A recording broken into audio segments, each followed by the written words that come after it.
ನಮಸ್ಕಾರ ವೀಕ್ಷಕರೇ, ದೇಶದಾದ್ಯಂತಹ ಎಲ್ಲ ರೈತರಿಗೂ ಕೂಡ ಕೇವಲ ಒಂದೇ ಒಂದು ಕ್ವಶನ್ ಕಾಡ್ತಾ ಇರುವಂತದ್ದು ಈ ಒಂದು PM ಕಿಸಾನ್ ಸಮ್ಮಾನ ನಿಧಿ 18ನೇ ಕಂತಿನ ಹಣ ಯಾವಾಗ ಜಮಾ ಆಗತ್ತೆ ಅಂತ. ಸೊ ಬಹಳಷ್ಟು ಫಲಾನುಭವಿಗಳು ಈಗಾಗಲೇ ವೇಟ್ ಮಾಡ್ತಾ ಇದ್ದಾರೆ. ಈಗಾಗಲೇ ಡೇಟ್ ಕೂಡ ಸಮೀಪ ಬಂದಿದೆ.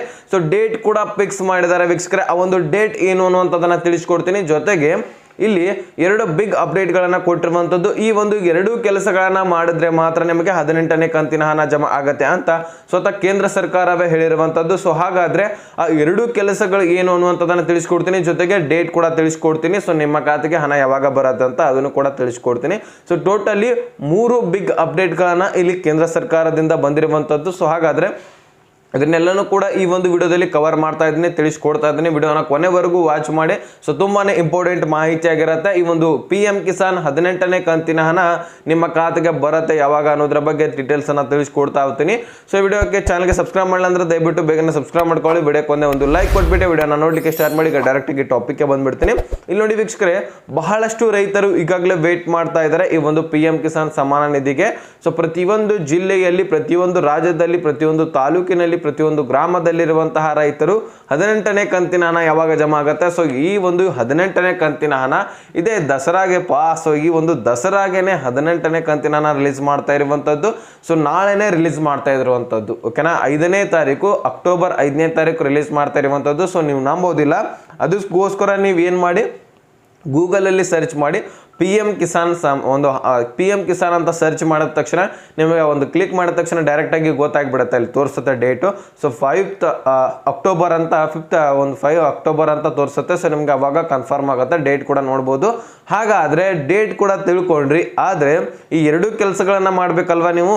ಇಲ್ಲಪ್ಪ ಅಂದ್ರೆ ನಿಮಗೆ ಹಣನೇ ಬರೋದಿಲ್ಲ. ಈಗಾಗಲೇ ನೋಡಿ, ಈಗೇನು 17ನೇ ಕಂತಿನ ಹಣ ಏನು ಜೂನ್ ನಲ್ಲಿ ಜಮಾ ಆಯ್ತಲ್ವಾ. ಸೊ ಮೋದಿ ಸರ್ಕಾರ ಏನು ಒಂದು ಆಡಳಿತಕ್ಕೆ ಬಂದು ಒಂದು ವಾರದಲ್ಲಿನೇ ರಿಲೀಸ್ ಮಾಡಿದ್ರು ಮೋದಿ ಅವರು. ಸೊ ಆವಾಗ ಟೋಟಲಿ ಈ ಒಂದು PM ಕಿಸಾನ್ ಯೋಜನೆಯಲ್ಲಿ 11,50,00,000 ಮೇಲ್ಗಡೆ ಇದ್ರು. ಅದರಲ್ಲಿ ಬರೀ 9,30,00,000 ಫಲಾನುಭವಿಗಳಿಗೆ ಹೋಗಿರುವಂಥದ್ದು ಅಮೌಂಟು. ಇನ್ನು 3 ಕೋಟಿ ಫಲಾನುಭವಿಗಳಿಗೆ ಯಾಕೆ ಹೋಗಿಲ್ಲ ಅಂತ ನೀವು ಕೇಳ್ಬೋದು. ಇದೇ ಕಾರಣಕ್ಕಾಗಿ ಹೋಗಿಲ್ಲ. ಈ 2 ಸ್ಟೆಪ್ಗಳನ್ನು ಅವರು ಫಾಲೋ ಮಾಡಿಲ್ಲ, ಅದಕ್ಕೋಸ್ಕರ ಆ ಒಂದು 2 ಕೆಲಸಗಳನ್ನ ಮಾಡಿಲ್ಲ, ಅದಕ್ಕೋಸ್ಕರ ಅವರಿಗೆ ಹಣ ಹೋಗಿಲ್ಲಂತೆ. ಸೊ ಇದಕ್ಕೆ ಕೇಂದ್ರ ಸರ್ಕಾರವೇ ಉದಾಹರಣೆ ಕೊಟ್ಟಿರುವಂಥದ್ದು. ಸೊ ಅದಕ್ಕೋಸ್ಕರ ಈ ಒಂದು ಕೆಲಸಗಳನ್ನ ಈಗಲಾದ್ರೂ ಯಾರು ಮಾಡಿಲ್ಲ, ಬೇಗನೆ ಮಾಡ್ಕೊಳ್ಳಿ. ಹಣ ಮುಂಚೆ ಬಂದಿದ್ರು ಸಹಿತ ಈ ಒಂದು ಕೆಲಸವನ್ನ ಮಾಡಿ, ಅಮೌಂಟ್ ಹಿಂದಿನ ಕಂತುಗಳು ಬಂದಿಲ್ಲ ಅಂದ್ರೂ ಮಾಡಿದ್ರು ಸಹಿತ ನಿಮಗೆ ಅಮೌಂಟ್ ಬರುತ್ತೆ. ಓಕೆನಾ. ಸೊ ಈ ಒಂದು ಹಣ ಯಾರು ಬಂದಿದೆ ನೋಡಿ, ಮೊದಲನೇದಾಗಿ ಅವರು ಮಾಡಲಿಲ್ಲಪ್ಪ ಅಂದ್ರೆ ಈ ಒಂದು ಕೆಲಸವನ್ನ ನಿಮಗೆ ಹಿಂದೆ ಬಂದಿರಬಹುದು, ಆದ್ರೆ ಈಗ ಬರೋದಿಲ್ಲ, ಅಂತಹ ಪರಿಸ್ಥಿತಿ ಬರುತ್ತೆ. ಸೊ ಅದಕ್ಕೋಸ್ಕರ ಎಲ್ಲರೂ ಕೂಡ ಈ ಒಂದು ಕೆಲಸವನ್ನ ಕಡ್ಡಾಯವಾಗಿ ಮಾಡಲೇಬೇಕಂತ ಹೇಳಿದ್ದಾರೆ. ಸೊ ಒಂದೇ ಕೆಲಸ ಏನಪ್ಪಾ ಅಂದ್ರೆ ಈ KYC ಮಾಡಿಸ್ಬೇಕು. ಇದೇನಪ್ಪ ಬರೀ ಈ KYC ಅಂತ ಇರ್ತೀರಾ ಅಂತ ಅನ್ಕೋಬಹುದು.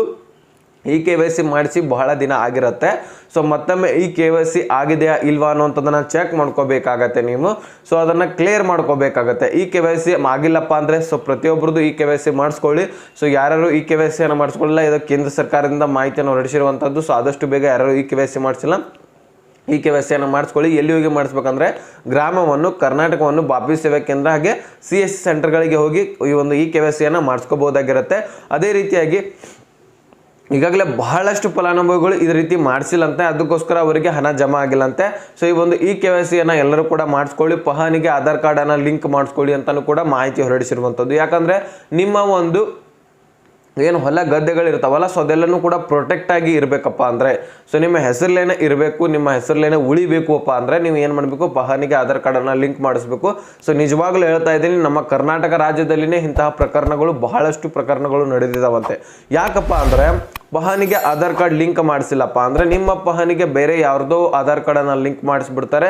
ಸೊ ಅವಾಗ ಅವ್ರ ಹೆಸರಲ್ಲೇನೆ ಅಮೌಂಟ್ ಹೋಗ್ತಾ ಹೋಗುತ್ತೆ. ಈಗ ಬರ ಪರಿಹಾರ ಆಗಿರಲಿ, ಬೆಳೆ ಪರಿಹಾರ ಆಗಿರಲಿ, PM ಕಿಸಾನ್, ಈ ರೀತಿ ಸಾಕಷ್ಟು ಯೋಜನೆಗಳಿರ್ತವೆ ರೈತರದ್ದು.